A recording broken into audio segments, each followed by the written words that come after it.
So this is credit, and as I said, 350 to 850. Typical mortgage companies want you to have a 620 or higher. If you're looking at a THDA loan, they want a 640 or higher. So the higher your credit score, the better off you are. Now, if you've got a lower credit score, how do you fix it? One, you can go contact a credit repair agency. You can pay a lot of money. First Horizon does support a company called Operation Hope. That's a not-for-profit organization. They will help you fix your credit for free, but you can also do it yourself. And the biggest and easiest way to fix or manipulate your credit score is to look at what your credit card debts are. So I've put the scale up here. It doesn't really matter, with one exception, on what the dollar amounts are. So it's if you have $100 credit line, $1,000 credit line, a $10,000 credit line, every credit card you has one of these scales, and then you have an overall scale for all of them. So if you have 5 credit cards, you've got 6 of these scales.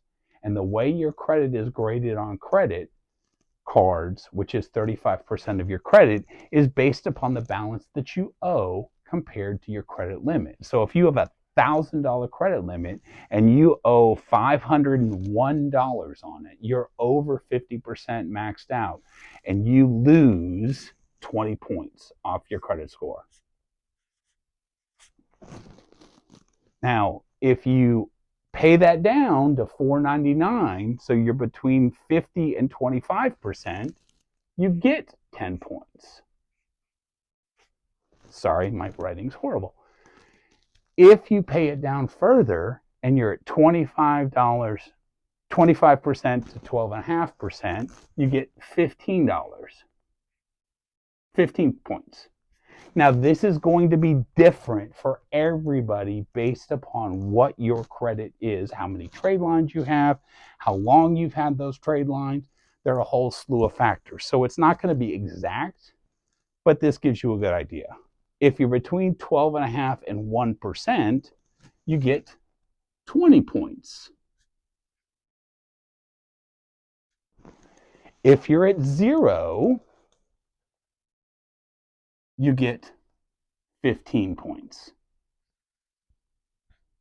The reason you don't get as many points there is because you're not utilizing your credit.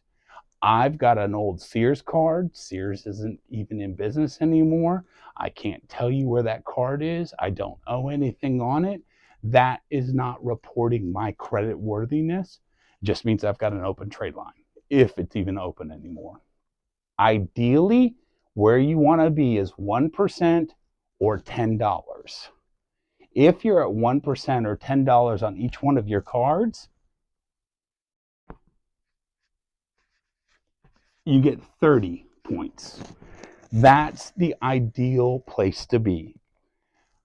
What I tell people to do: take all your credit cards, pay them off.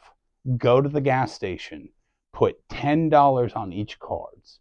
I've got 5 credit cards. I have an F-150. I will go and put $10 on each card.